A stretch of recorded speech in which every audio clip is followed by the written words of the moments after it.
son almost died 4 years ago. He was 11 years old and weighed 27 kilograms. He had an eating disorder. So, went down from 45 to 27 kilos. He was emaciated. Wow. And close to the end. So that's one of the reasons I got clean. And, him and his older brother, Ollie, was almost as ill, but angry. And little by little, they've got better. They've got more confident, more smiles. And just, you can see their self-esteem grow, and it's amazing to watch. And it suddenly brought home to me quite how important, parents are with kids, because you think they'll muddle by, they'll make the most of everything, but you have a massive impact on what happens to them. And I hadn't appreciated that before. Welcome to another episode of Big Risk Energy. On this podcast, we talk to an amazing range of people. And we talk to these people about risk they've taken in their lives, risk they've taken in their careers, when they paid off and when they didn't. And on this episode, I'm blessed to be joined by the one and only Ben White. Ben is a serial entrepreneur, having exited his previous companies for over £800 million. He's the co-founder of Up, which recently raised a venture-backed late seed stage round. And he was also one of the founding partners of Notion Capital. Ben, thanks so much for coming on the show. You're very welcome. It's nice to be here.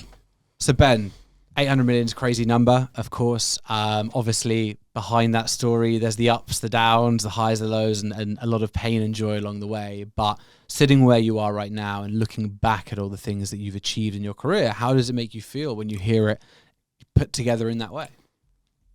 Do you know what? I feel exactly the same today as I did 33 years ago when I first understood technology. I remember way back then, it wasn't cool. Mm-hmm. It was Def Leppard t-shirts and but it was the first thing that I did that made sense to me. You could put things together. It was my Rubik's Cube, my mental Rubik's Cube. I always had a very overactive mind. And I could just fiddle and put things together and make something and deliver something, hopefully of value. Mm.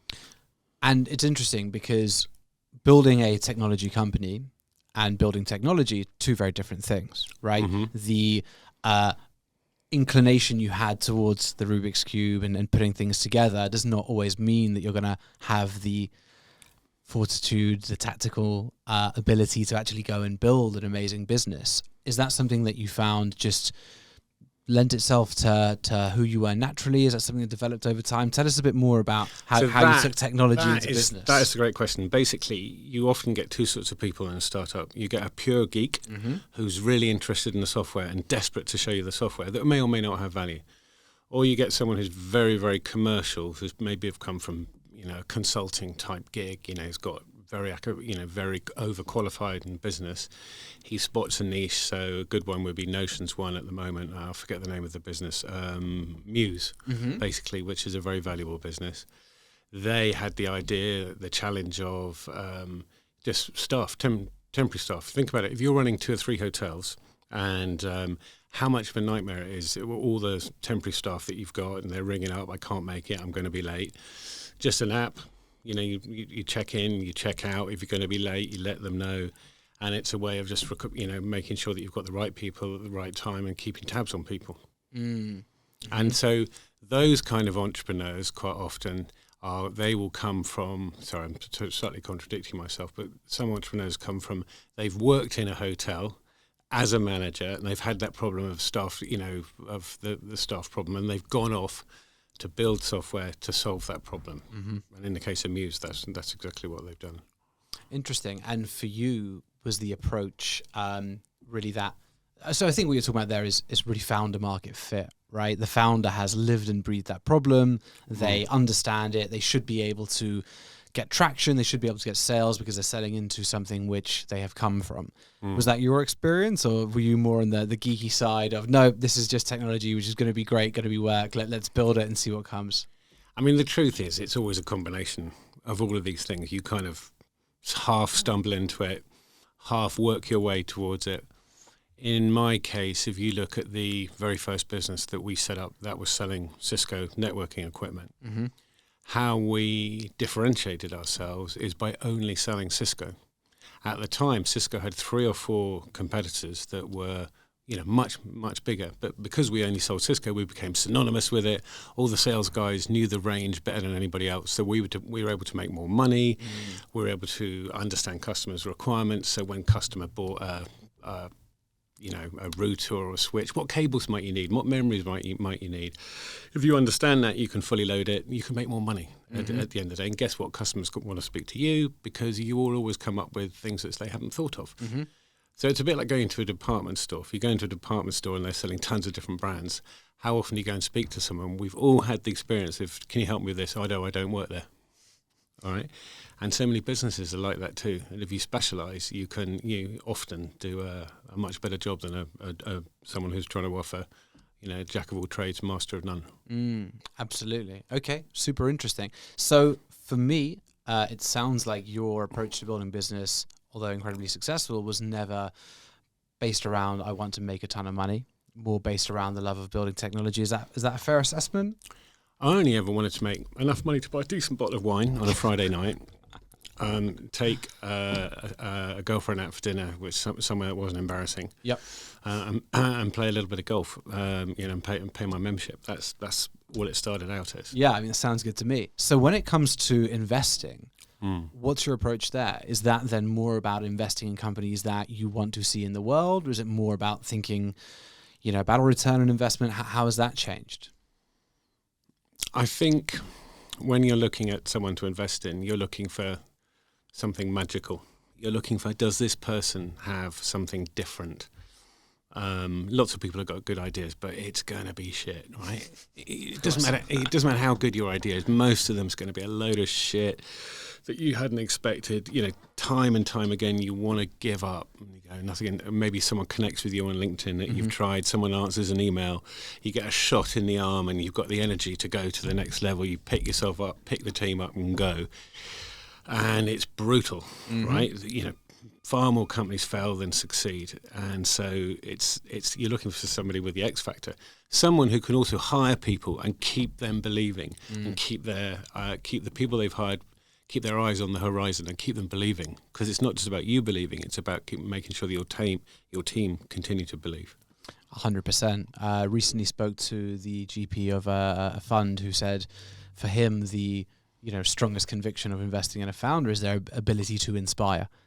Because if you can't inspire the person who might be investing, how are you going to inspire top talent to stay with you and give you the best 5-6 years of their lives? So it's something we hear time and time again. I would agree with that wholeheartedly, but I would say it's inspire authentically is the difference. Because lots of people can inspire initially, but if it's not authentic, it won't continue to glow. Those people will be found out. So my style, and who I would always like to invest in is, and as a manager, my style has always been, if I've got an idea, you feed it to somebody without them knowing, and then sit back like a proud father when they talk about their idea in front of the company or in front of the board or whatever, because they teach them how to fish, that analogy. Super interesting. And you're not trying to be the big swinging dick at all. You're trying to grow lots of amazing people. Super interesting. And I wonder, so I think there's two things you touch on there. One is obviously that ability to nurture and ability to develop talent as well as spot it. But I think one of the things that I see as a bit of a negative trend within entrepreneurialism, well, not negative trend, but the reality of where it is right now is a lot of people want to be entrepreneurial for the sake of being entrepreneurial rather than wanting to solve a problem or finding they have purpose to solve something. And I think that authenticity, or at least what I've seen with companies that I've invested, where the authenticity dissipates the quickest is where actually the founder is more driven by, well, I'm doing this because I want to be an entrepreneur and I want to be a founder, rather than I have genuine passion to solve this problem. I hadn't thought about that, but of course you're absolutely right. And that want to be a founder thing, it's just nonsense. It's just I don't know. It's the cool thing to do. I doubt they'll be successful, and if they are, it'll be luck. Yes, and you have to be a total masochist to want to be a founder, and you know there's a certain that's my view on it anyway, right? There's especially a multiple time founder where you know what you're about to put yourself through, right? You have to have a certain level of being unhinged in order to want to go through the journey again and again, right? No, absolutely. I mean, think how many times do you want to crawl into the corner and put a duvet over yourself and hope the whole fucking world disappears, and you just know never again. And I could, and then something amazing happens. You sit down with a customer and they say, do you know what? Not only does the software do what you said it would do, but you probably underplayed the capability, and I can't wait to see where your roadmap takes us. Because they say most software's rubbish, right? How many times do people buy software, businesses buy software, and a year later they go, do you know what, I'd buy that again, and I'd buy it twice on Sunday. What, 1 out of 10? Very, very rare. And I've been successful because I obsess about, so they're paying us £1, can I very clearly show they're getting £3 or £4 back? And the pain I've tried to solve, have I really solved that pain authentically? And can I prove it? So for any young entrepreneur listening to this, because I think there's a really key lesson here, because we're not just talking about the efficacy of the product, we're talking about the efficacy of the measurement of the impact, and we're talking about everything around that as well. So to a bootstrapped founder or early seed founder who has got limited resource, maybe all they can do is build the MVP, let alone build all the analytics around that, etc. What do you do? Do you just say, no, we need to raise more money in order to make that work? Do you say, well, look, we're going to acquire early customers who are not going to get the full experience and build alongside them, but possibly burn them? You know, how do you approach that when you don't have resources to play with? So the longer you remain like a mad professor in a white jacket in theory land, the greater the chance of you failing. The sooner you can get your software, however rough and ready, into the hands of people that are using it, the better chance you have of success, because you can just iterate really fast. And that's true. Anyone listening to this who's done that knows how quickly, and you will, how quickly does your software iterate once it's in the hands of a customer. Also, once it's in the hands of the customer, the whole company lifts up. My shit's being used, people are using, and it makes it real. 100%. And as you said, it's and we do this weekly on the end of week calls. We have a real celebration of customer success, and that in terms of giving everyone that inspiration, keeping everyone believing. When people come up to you at an event and say, oh, you might not know who we are, but we used your software and we had this outcome. It's all about that. Exactly. So one question I have for you then is, what would you say to a founder who here's what you say, but they're scared about burning customers because the product's rough, and not ready? What would you say to them? It's you have to do it, whether you want to do it or not. You have to do it. You hope that you won't burn any, but you will. Yeah. That's the reality. But remember, the quid pro quo is somebody's getting software, and however many engineers you've got dedicated to making sure that the impact on the customer is what you say it's going to be. So that's pretty cool for the early customers as well. So it's not. It can work for both sides. Yes, absolutely. And I think the other thing that I always would add on that side is if you're worried about burning a few of your initial customers, you're probably not in a big enough market. If you're relying on those initial customers to be make or break, then you're going to have bigger problems along the way. Completely. Yeah. So tell us a little bit about your journey with wanting to, go back round on the rodeo for another go on the circuit. Obviously, you've had the success, you've had the monetary outcomes. Why are you doing what you're doing now? I'd be lying if I said I wasn't doing it for financial reasons. Due to the, I spent 10 years struggling with addiction issues, and that's now behind me. Well, it's never behind you, but I've got control of it. And I burned a lot of money in that period of time with ridiculous business ideas or investments that I made. And I kidded myself that, if I had a Google or something worth billions, I'd be happy. Of course, the only person that can make you happy is you. We all know that. But when you're in it, you don't know that. So a combination of that and a couple of ex-wives, it means that, I only had a small percentage of the businesses that I started by the time I sold them. means that I only make money when I sell businesses. Really, I don't have an income as such, and that's number one. And number two, I'm just loving fiddling with my Rubik's Cube again and sitting down with customers and all the rough and tumble that comes with them having your software, using it, feeding back. Some of the feedback's good, some of the feedback's bad. You take it both on board, and that helps you iterate and get closer and closer to something that we hope, in the case of retailers who are our market, can be transformational. And it's amazing to hear, I don't know if we can discuss on here, but some of the brands already that you're working with and some of the traction that you're getting. How excited are you about this versus other businesses you've built? I'm as excited about this as any business that I've been involved in. Amazing.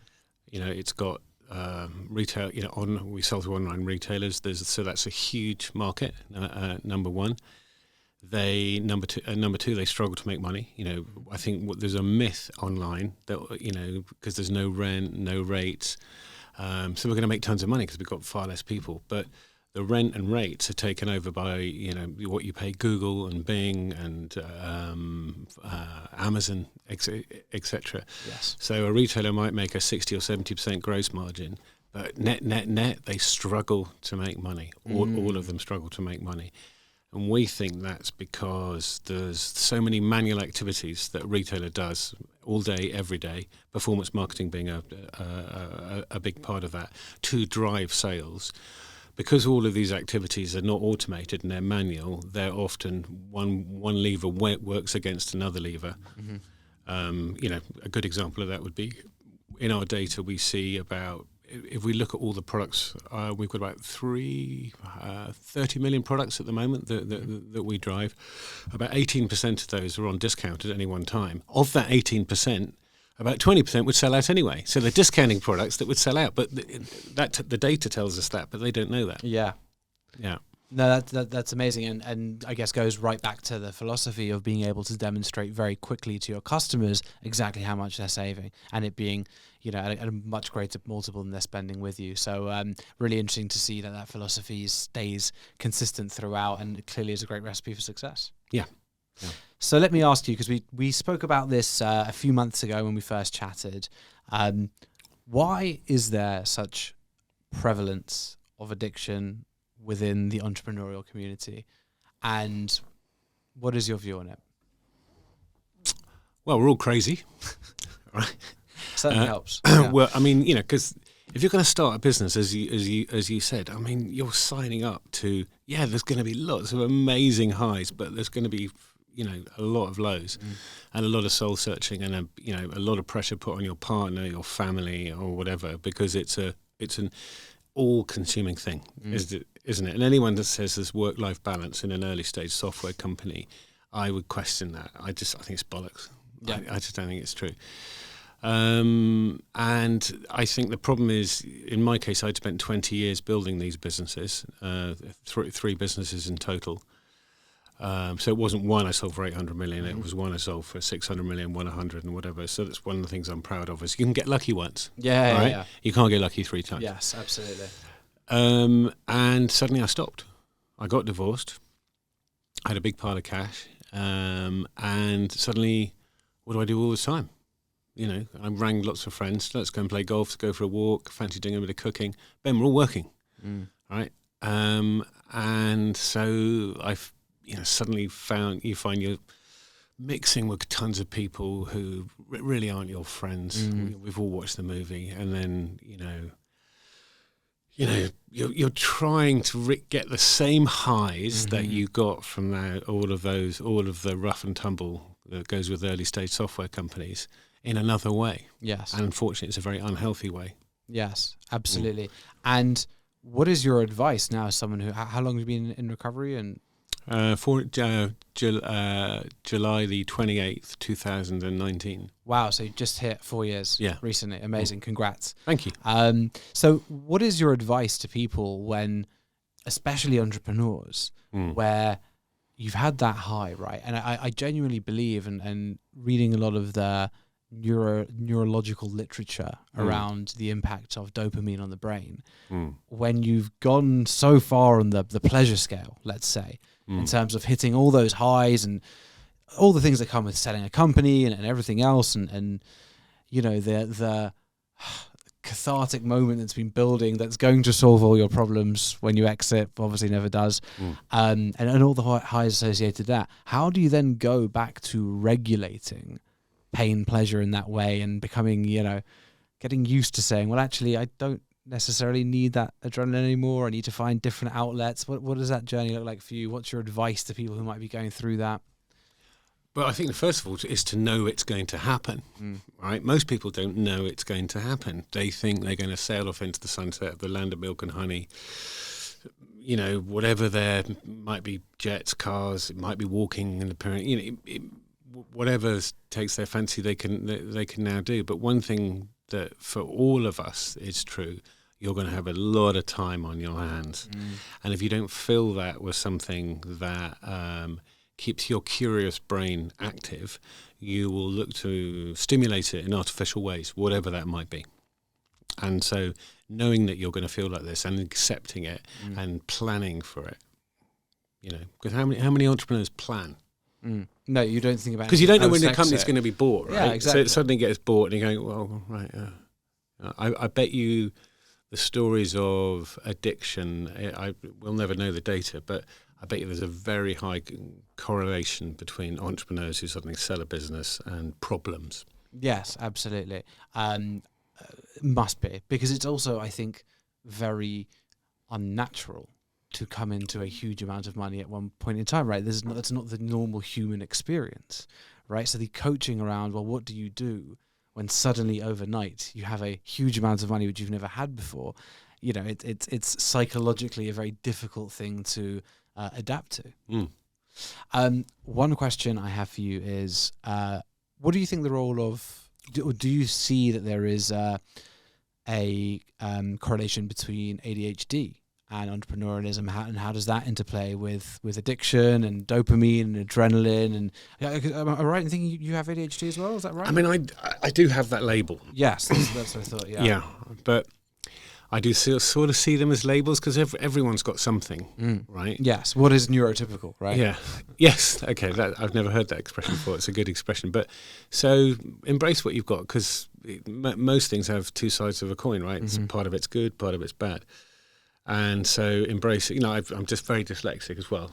And I know that the way that I see the world is pretty different to the way that most of my friends see the world. So that's a gift. But the other side of that gift is I have a very restless brain, and it's constantly turning things over. So a bit like what was that Netflix chess box set? Queen's Gambit. Queen's Gambit. Yeah. I genuinely lie on my bed, look at if I've got a puzzle and I'm playing it out. Amazing. Yeah, amazing. Not with a chessboard, sure, but very similar to that. Yeah, so it really does happen. And it's really, really interesting because I think I've gone through so many phases of how I feel about the ADHD label and what it means for me. And as you said, we all have something. There can't be a neurotypical brain, right? There can't be a normal brain. There's always going to be levels of divergence. I'm going to use that now. Neurotypical, I like that. Yeah, right. There's going to be levels of divergence from being neurotypical on every part of the spectrum. But one of the things that I found most useful for me in understanding how to manage my ADHD, and again, for any founders listening to this who might be going through the same thing, the task and focus parts of the brain in a healthy brain fire asynchronously, right? In the ADHD brain, they fire together, fire synchronously. Now for us, and that's why we can't focus, right, apparently. For us to regulate the way those modules fire is through dopamine release. So of course, as people with ADHD, we seek high dopamine environments, high risk environments, etc., in order for us to focus. And it makes one of the things that makes us good entrepreneurs, because in these moments of chaos where dopamine is being released, that's actually what allows us to then get into focus mode. Because I was going to contradict you there and say I can focus. Okay. I find it hard almost like writing an email to a customer. I'm great in the meeting, Yeah. but then I've got to write down using my childlike use of English. Most of my colleagues would say, Ben, it's a stream of consciousness. Yeah. It's just a low dopamine situation, right? We're writing an email. Yeah. But once I'm in it, it's actually the thought of starting it is much harder than actually doing it. When I'm doing it, I actually can focus now, especially now I don't drink several bottles of wine a day. It probably helps. Yeah, enormously. And actually, I find it very cathartic because I know that good stuff comes from writing things down, and it helps me unpack and then pack my thoughts up and then be able to communicate them in a more effective way, verbally. Interesting. If you see what I mean. Yes. Even if I never end up sending the email or whatever, it's still helpful. I'm getting closer and closer to the ultimate goal of being able to explain, if it's a business conundrum, what it is that we do, how we do it, and why you should give a shit. Super interesting.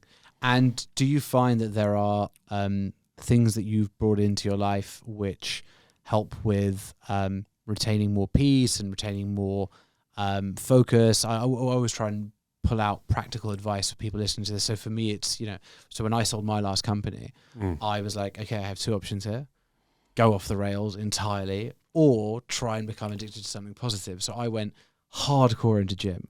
Right. If I did not go to the gym for 4 hours a day, I would be drinking till I pass out in the night. Right. It was that option, but for me, going into the exercise thing, meditation, these are things that I find that I have to do in order to make sure that I stay on a really solid path, and aren't not just chasing highs in that way. So what are things that you've brought in which have helped, other than founding a new technology company? I don't live in London now. I spend 2 or 3 days a week here. And I find living out of London where I can just see the country, grab my dogs, go for a walk, look at nature. I mean, it doesn't get any better. There's so many beautiful parts of this country. How can you not be content when you're wandering around, whether it's the autumn and all the leaves changing colour, or the June when the grass is so green and beautiful and vivid. And who can't feel calm when you're doing that? Yeah. Who can't feel calm? It took me ages with my kids to be present with them. And I think I'm very present now, but there's nothing better than listening and working with them. And you begin to realize, as I got more present, every little thing that you say and do, at some point you'll see that reflected in their behavior. Wow. And, so they're a Rubik's Cube as well. But just when people said everything that you do impacts your children, I thought, but bollocks, But actually, like some of the stuff I got told in rehab at the time, it was like, that's from mamby-pamby hippies. I'm not into that. But begrudgingly in time, you go, oh yeah, it's probably right. They probably had a point. But certainly with regard to hanging out with your children, but being very present is very calming. Even if it's chaotic, it's calming, because you lie back at the end of the day and go, that was cool. They got a lot out of me today. And, and that's priceless. Yeah, absolutely. And in terms of staying present, is that something which you've developed naturally? Is that part of meditation and mindfulness? What's your journey with? Because for me, that's been something, especially over the last few years, that I've really been driving towards is, how do you stay present? How do you appreciate the now, give as much value, be as genuine and authentic in the moment as possible? And for me, meditation has been the only way to really allow me to unlock that. I don't know if that's something that you've... No, I just think you start, I was crap at it. Yeah. Like going to the gym or anything, you start and you go little by little, you get a little bit better. And whether you're with someone at a shop and they're serving you a coffee and you go, hi, how are you? But you're going to get busy later, but being genuinely interested in their answer. It might be a 30-second exchange. Yeah, it means being present and authentic in every activity that you do, from the moment you get up to the moment you go to bed. And we live in a world of where authenticity is done. All right, there's no authenticity. We're lied to by politicians, by government institutions. By by probably what we're getting fed on most of the news channels we're looking at. How often do you watch the news today? I never watch it. Right, it's a puppet show to me. Yeah. So, but our parents, all right, would have always watched the news at 10. I did until probably 6 or 7, and before COVID, that's when it all changed. Actually. Yeah. And that's a terrifying thought, right? Because you've got your friends, my friends, well, that means large swathes of the country are not even connected to what's going on because they've detached. They don't believe it. So why bother? So that means that you could get leadership in the country who are terrifying because the people most people don't care. They've given up. They don't believe in it. They don't think they can influence an outcome. So fuck it. Yes. But one of the things that this is a topic I'm really, really interested in, and there's a lot to this. So one is the idea that does the government run the country anyway? And how much do interests that have been interests which have existed for 50, 60, 70 years influence? And I think that's part of the disenfranchisement is there is a distinct feeling that no matter who I vote in, no matter how I politically engaged by the accepted methods, there is not going to be change because the interests that lie behind that remain the same. So I think that's one of the areas of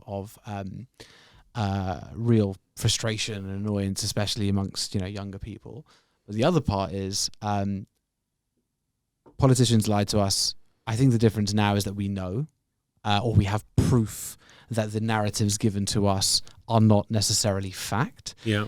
But what I find really fascinating and a bit scary is if we can now all admit and be grown-ups and say, okay, the grand narrative, the accepted narrative is not necessarily reality, but only now we're able to distinguish that and maybe see what might be going on, then isn't the entire history of how we understand how we got here just a grand narrative which may have zero relevance to reality, and actually we have no idea how we got here? Well, you don't believe the history books? Yeah. Because if we don't believe the current narrative, and we don't, because we have so many conflicting images because of the proliferation of ability to record what's going on, etc., etc. Why do we have the idea that the history books are, giving us the reality rather than another narrative? Well, I think broadly, what we know of history is true, because it comes out over time, right? The truth generally comes out. But I read something the other day. The terrifying statistic in America, especially, is the people studying history and geography has fallen by 75%. Okay. Mm-hmm. So if you don't know what happened, how we got here, you're not interested in it. What's to stop you making the same mistakes again? And we'll continue to make the same mistakes again. Because, of course, people think history, well, I don't need it. I just got Google. So why would I bother? But, of course, it's understanding how it's all put together with a beginning, a middle, and an end, and what caused what, and what was the catalyst for that, and this, and But is there not a fear that actually we've organised history in that way because we like a beginning, middle, and end, and we like it to be so clear and consumable? But actually, considering the chaos we live in, has chaos changed, or has our awareness just changed? I'll need a drink to answer that. I don't know. I can't answer that. It's a question without an answer. I ask myself, as my children grow up and stuff, I mean, back to the politicians again, though, because I'm sort of answering this question in reverse. They can't be authentic because if they are, and they're happy to talk openly about their past or mistakes they've made, they get pilloried. So they can't be. So the whole thing is set up. So let's say I went into politics tomorrow. They go through my knicker drawer. All right, everything would come out. Maybe because I've been open about it, it would be a bit easier for me. But suddenly my children, my ex-girlfriends, whatever, suddenly they'd all be turned over. So I think any curious and interesting people have a past. Of course. So they can't have anything to do with the leadership of the country. Which is insane because everyone has the shadow. Everyone has the shadow and the belief or the expectation that any human being doesn't is ridiculous. And yes, therefore, how are we going to have a situation where you can have people with a broad range of experiences and the ups and downs that everyone does go through, but maybe doesn't admit it? You can't have it on that side. But that's why I think it's all got to be about integration and ownership in terms of understanding our shadow and being open about these things, because then, at least you own it. The people who I see who get taken down the quickest are the ones who pretend they've never done anything wrong. Yeah, imagine how refreshing it would be today if you heard a politician of any side, left wing, right wing, said, "Do you know what? We made that decision at the time. I believe it was the right thing. With the benefit of hindsight, it was a mistake, and we fucked up. But we've learned from it." Yes. And everyone would go, "Oh, great, know, fantastic," but they don't. Yeah, it's crazy. Right? It is crazy. But it's an interesting world. Is it a world you would ever consider? I know that a lot of entrepreneurs then start going into that route, especially in the US. It seems to be a very well-trodden path. Anything that you'd consider? What, going into the world of politics? I thought you were suggesting I go to the moon like those other idiots, or Mars or whatever it is. I'd like to make a difference in some way, whatever that means, and keep busy. Yeah, for sure. And I'm hoping that, I don't know, something's going to happen, isn't it? I mean, we're hurtling towards it. We all know environmentally we're pretty much past the point of no return. Yet, imagine if we spent what we spend on defence, on the environment for 5 years, how much progress we'd make. Yeah. So we're more interested in killing each other than we are in our future. Brilliant. If you're a little Martian looking down from another planet and looking at us and going, "Oh look, they're killing it. They're still at it. They're just more efficient now. They've got better weapons." Yeah. We don't need to worry about alien invasion because they're scared of us. We're looking after ourselves in that regard. Yeah, exactly. It's interesting. I mean, does that mean so we probably need to get more vested interest, behind the scenes of environmentalism, right? Is the only way you're going to get the investment there? I don't think people care enough. I mean, my children don't care enough. Definitely, they talk about it, but I go, "What? Actions speak louder than words." Very easy to say something. They don't care enough. Interesting. A company I invested in called Canopy. They are helping people shop more sustainably by making it cheaper and providing better education. Because obviously, there's so much marketing around, organic, natural, all of these unregulated terms that are very difficult to cut through. I was speaking to Tom, the founder, and it's just interesting to hear that there is people want to do really well with this. People do, and there is a lot of anger out there from many in the younger generation about what they feel like has been a very horrible hand they've been dealt by previous generations. But it's a difficult one to know where to start. I think there are. But look, we're still an amazing. If you compare 50, 60, 70 years ago, we're still an amazing. We're so much better off than. Let's not forget, there's tons of good stuff that's happened. Think about our parents or our grandparents of how hard they had to work just so, with no washing machine, no dish, none of that, very little heat. The house was always cold and damp. You remember those heaters with the 3 bars? You'd have to have it on for long enough so that the room dried out. And there are so many things to be joyful about, but and so many ways we've got better, but so many ways that sadly we haven't. Yeah, absolutely. I often think about that, how efficient we are now. If I want to send something or buy something, I can go on Amazon and get it the next day. Again, maybe not the most environmentally friendly way of doing it, but I can get things done. Whereas previously, you wanted to source something, it might be 8 weeks till you manage to get it. I mean, just the amount of speed we're able to achieve because of efficiency is a beautiful thing. Okay, I have one more question to ask you before we go into questions that we ask every guest. So, obviously, you've just recently raised or recently announced the funding round. Both. So about 2 months ago, we raised a late stage seed round from Californian-based Bonfire Ventures, and they typically, this is the first investment they've made in Europe, and it's the first investment they've made in Martech since. God, a complete mental blank. But anyway, they've invested in a couple which are runaway successes. Okay, and how did you find fundraising in this environment? I found it. How did I find it? I think I was humbled, and I don't say that lightly because I say it authentically, because I was by they invested in me. Yeah, and they believed in me, and because I believed in turn in my co-founder Drew. And I believe in the problem that we're solving, and they could see the passion that's so evident, and that's the reason they did that. Yeah, amazing. Okay, I have 5 questions that I ask every guest. What's the single biggest risk you've ever taken, and what was the outcome? Commercially or? Whatever the question means to you. Single biggest risk. Biggest risk.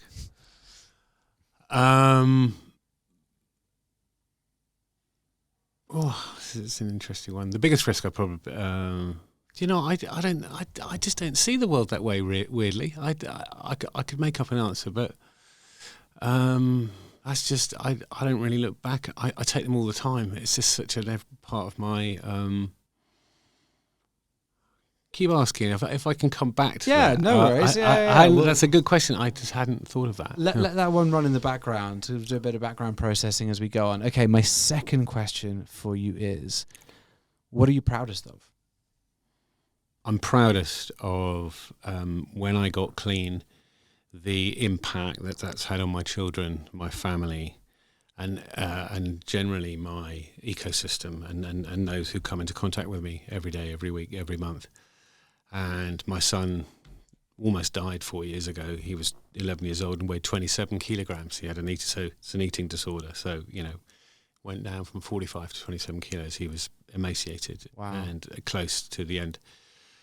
So that's one of the reasons I got clean. And, him and his older brother, Ollie, was almost as ill, but angry. And little by little, they've got better.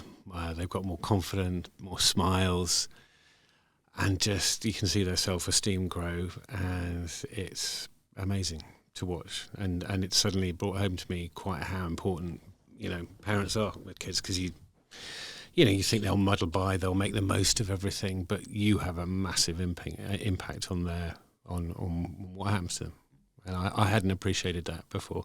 I also hadn't appreciated how much my addictions had affected them, really, because we all think, don't we, that it's fine, but it's not fine.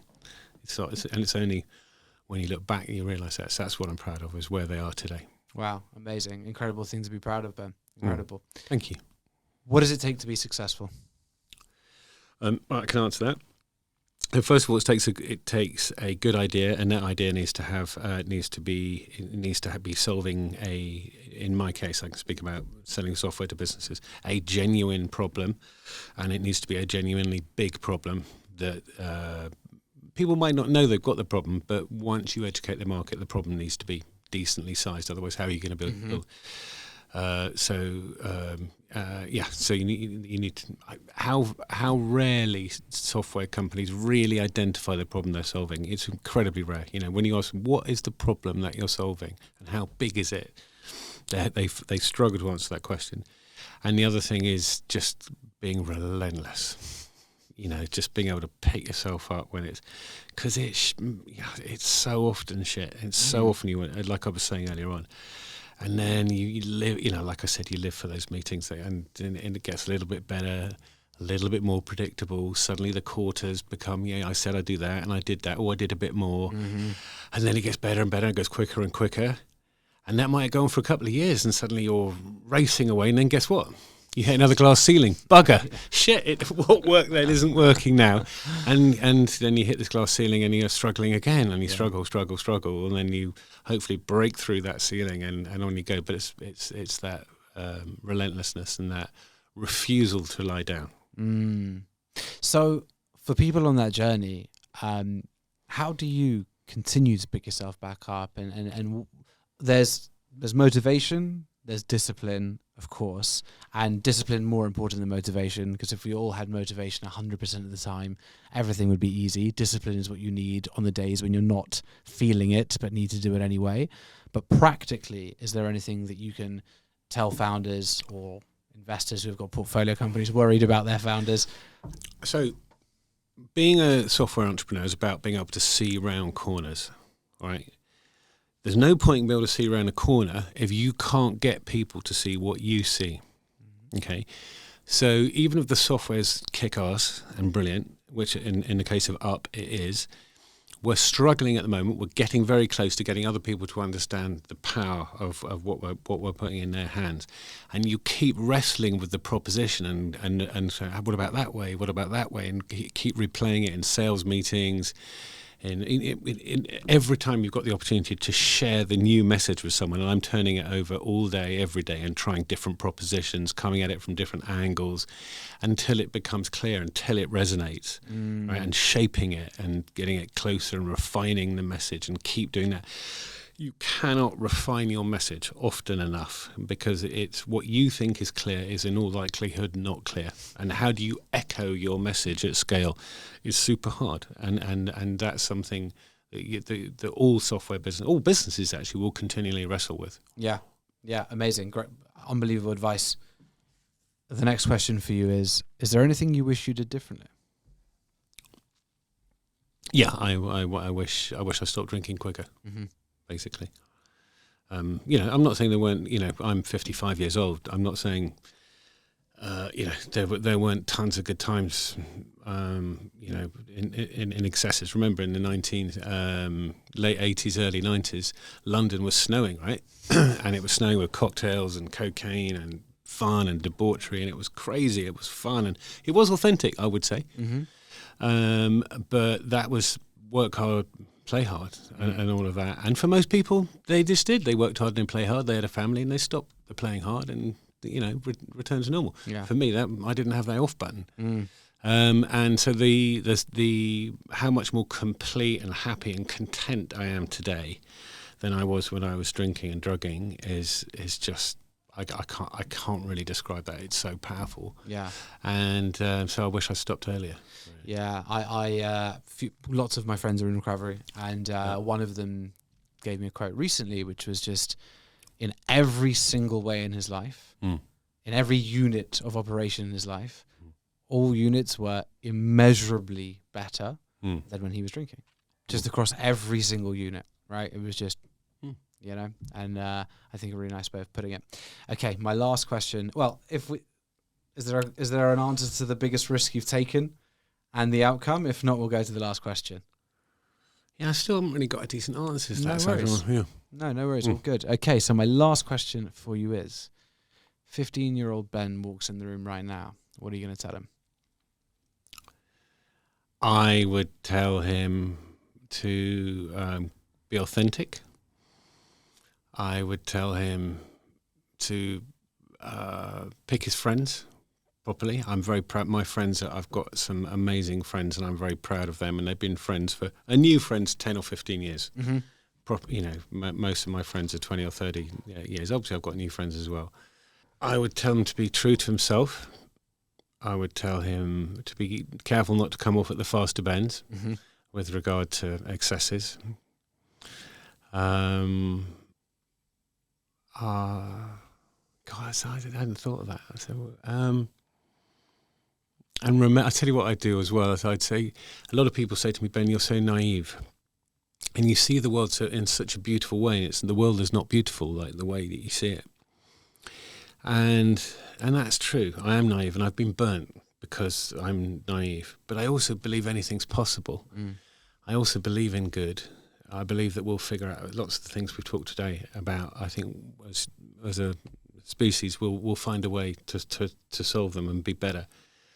And by being authentic and open, I've met amazing people, and I've done amazing things with business, and I impact by being authentic and open. It rubs off on people. They react to it. If you become a cynic completely, you may as well go and get in the garage. As long as you haven't got an electric car, you've got a diesel car, and stick the exhaust in the window, because you're done, right? 100%. So I would rather be a bit naive and believe anything's possible, and see the world through those goggles, because it's better to look through those goggles. I love that. That's beautiful. Ben, where can people find you? What would you like to plug? What I'd like to plug right now is the business up.ai. If you're in retail and you're a retailer and you've any kind of meaningful online presence, you will be performing tons of tasks today manually to drive performance marketing and sales more generally. If you automate those tasks, you will get a far better result than you get today. It's that simple. Machines can look at more data, they don't make mistakes, they don't go on a holiday, and they don't have an opinion. And so come and talk to us. Ben, thank you so much for coming on the show. Cool. Thank you. Thanks for watching the episode. And if you haven't subscribed, please hit subscribe below so that you can support the podcast and we can keep on bringing you amazing new guests. If you want to see the other amazing episodes in this podcast, click into our series section. As ever, if there are any other guests or topics you want us to explore, just let me know in the comments and we'll do our best to bring someone in.